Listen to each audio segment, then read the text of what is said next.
I've been getting back into comedy, and one person who I feel like would have such amazing and interesting opinions on what's going on today is George Carlin. I used to watch his videos way back in the day, and I want to just hear his stuff because, like, you know, for when he was saying all of this stuff, like in the 70s and stuff, he just was so ahead of the curve. He just could see things that were going to happen, like, way before they did happen. Something else I don't understand, motivation tapes, motivation books. What happened here? Suddenly everybody needs to be motivated? It's a fairly simple thing. Either you want to do something or you don't. What's the big mystery? Besides, if you're motivated enough to go to the store to buy a motivation book, aren't you motivated enough to do that? So you don't need the book. Put it back. Tell the clerk, fuck you, I'm motivated, I'm going home.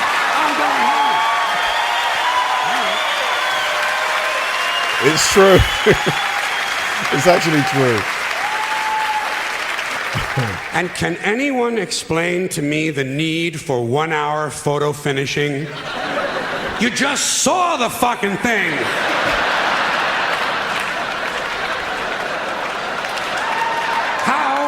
How can you possibly be nostalgic about a concept like a little while ago? Another complaint, too many vehicles. There are some families in this country own entirely too many vehicles. You see them on the highway in an RV. But that's not enough for them. RV's not enough.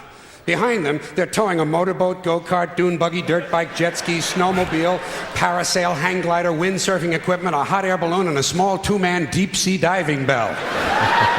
Doesn't anyone just take a fucking walk anymore? The only thing these people lack is a lunar excursion module. Too many choices, America. It's not healthy. Another abomination.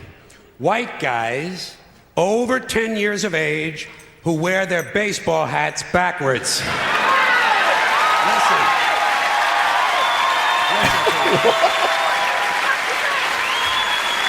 That's harsh. That's Let me tell you harsh. something. You're never going to be as cool as black guys. It's not going to happen. You're white and you're lame. Oh my God. It's a Look at him right there. fucking law of nature. Turning your hat around and learning a complicated handshake will not make you cool. And you black guys, since you started the whole thing, I'm going to let you stay with the hats a little bit longer, but I think really, once you qualify for Social Security, it's time to spin that motherfucker around to the front again. All right? What's Social Security, by the way? I've always wondered what that is. Another tip for the men.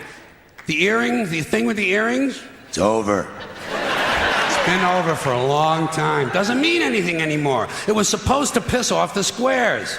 The squares are wearing them now. Doesn't mean anything, it's just fucking jewelry. Unless you have an earring with a live baby hanging from it. It's just jewelry. And I want you to know I'm in favor of self-mutilation and personal disfigurement. Oh my God. I've always said there's nothing like puncturing and perforating your skin in a dozen or so places in order to demonstrate your high self-esteem. When I see a young man decorating his scalp with a soldering iron, I say, there's a happy guy. Thinks highly of himself.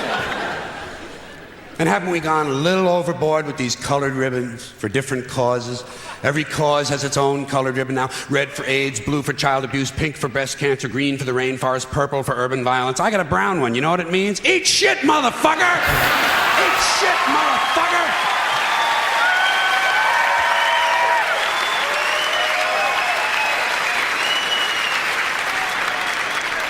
And what can we do to silence these Christian athletes who thank Jesus whenever they win, never mention his name when they lose? Not a word. You never hear him say, Jesus made me drop the ball. The good Lord tripped me up behind the line of scrimmage. According to these guys, Jesus is undefeated. Meanwhile, these assholes are in last place. Must be another one of those miracles. And speaking of delusional people, what about a guy who hears a voice in his head tells him to kill his entire family, so he does it? Is this the only thing a voice in the head ever tells these people to do is to kill others? Doesn't a voice ever tell a guy, go take a shit on the salad bar at Wendy's?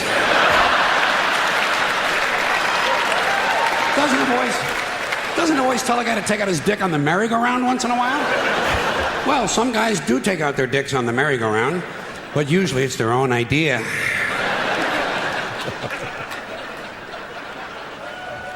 Something else I can do without: aftershave and cologne. And this disgusting shit that men put on their bodies. Whoa, aftershave is good, man. It makes you smell good, makes you feel good. Just what I need in the elevator. Some guy standing next to me smells like a fucking pine tree. I said, go home and wash, you smelly prick. You smell like the urinal in a Portuguese cat house. God damn, guys are stupid. Guys are really fucking dumb. They think they're gonna get laid with this stuff, you know. Oh yeah, they put it on at home. Oh boy, I'll get laid tonight, I'll get laid tonight. You don't get laid with green shit that comes out of a bottle, okay? And the only smell that's gonna help you get laid might be your own natural scent. You have pheromones. It's a secondary sex characteristic. People in America, nervous about sex. They wanna cover that up and disguise it. Guys in Europe, they know how to live. Guy gets in the elevator over there, he smells like a pile of dog shit. Those people are sophisticated. I'm not sure about that one. I mean, fellas, have you ever put some cologne on and then your significant other comes over and she's like, oh my God, you smell so good. And then, you know. Getting pretty tired of these guys walking around in cowboy hats and cowboy boots. You ever see these jack-offs? Can't we kill some of these motherfuckers walking around in a fucking cowboy hat? Grown man. It's not even Halloween, for Christ's sakes. I say, hey, Tex, grow up and get yourself a wardrobe consistent with the century you're living in. Why do certain men feel the need to dress up as mythic figures? You don't see anyone walking around in a pirate costume, do you? When's the last guy you ran into had on a Viking outfit? Make-believe cowboys. Closest they ever got to a cow is when they stopped to take a piss at an Arby's. And camcorders. Here is technology gone berserk. Everywhere you go now, there's some dick, some yo-yo, some putz with a camcorder, and he is going to tape everything. My dad used to use the camcorder. He had a Sony Handycam. Man, smartphones just wrecked the camcorder, didn't they? Doesn't anyone in this country just stop and look at things anymore? Sort of take them in? Maybe even remember them? Is that just a strange notion? Does experience have to be documented and brought home and saved on a shelf? And do people really watch this shit?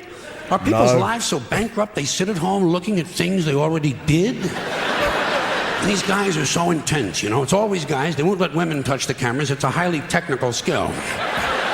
Look through a hole, push on a button, big skill, and they all think they're Federico Fellini. You ever seen any of this shit? Low angles, zooms and pans, and it's the same ugly 3 children in every goddamn shot. All the George Lucas magic in Hollywood is not going to change the unfortunate genetic configuration on the faces of these children. Keep these unfortunate youngsters out of public view. Savage. Now,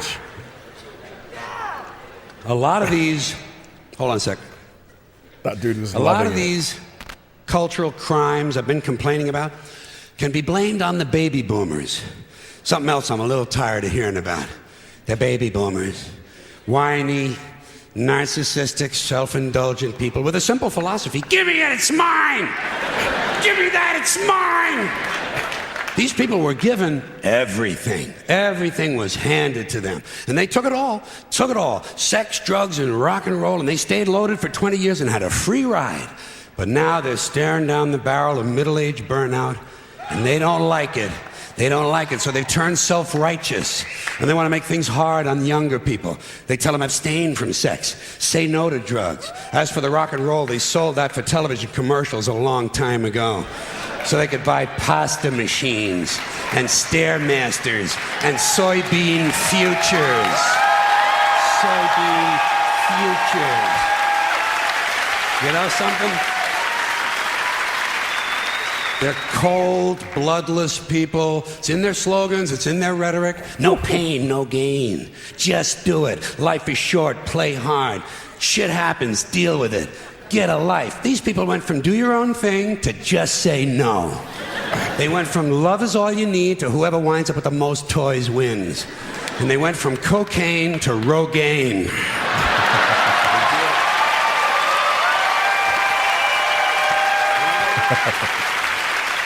Rogaine is that's like a hair loss. It gives you your hair back, doesn't it? I'm pretty sure that's what it does. And you know something? They're still counting grams, only now it's fat grams. And the worst of it is the rest of us have to watch these commercials on TV for Levi's loose-fitting jeans and fat-ass Docker pants. Because these degenerate, yuppie, boomer cocksuckers couldn't keep their hands off the croissants and the Haagen-Dazs. And their big fat asses have spread all over, and they have to wear fat-ass Docker pants. Fuck these boomers, fuck these yuppies, and fuck everybody, now that I think of it.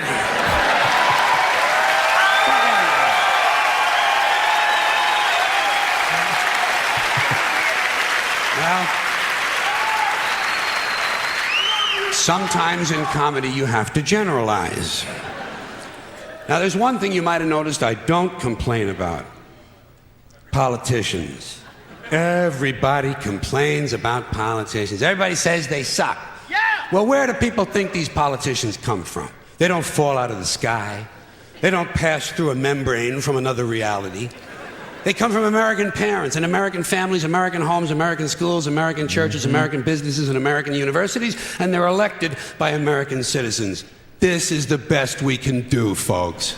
This is what we have to offer. It's what our system produces. Garbage in, garbage out. If you have selfish, ignorant citizens, you're going to get selfish, ignorant leaders. And term limits ain't going to do you any good. You're just going to wind up with a brand new bunch of selfish, ignorant Americans. So maybe it's not the politicians who suck. Maybe something else sucks around here. Like the public. Yeah, the public sucks. There's a nice campaign slogan for somebody. The public sucks. Fuck hope. Fuck hope. Because if it's really just the fault of these politicians, then where are all the other bright people of conscience? Where are all the bright, honest, intelligent Americans ready to step in and save the nation and lead the way? We don't have people like that in this country.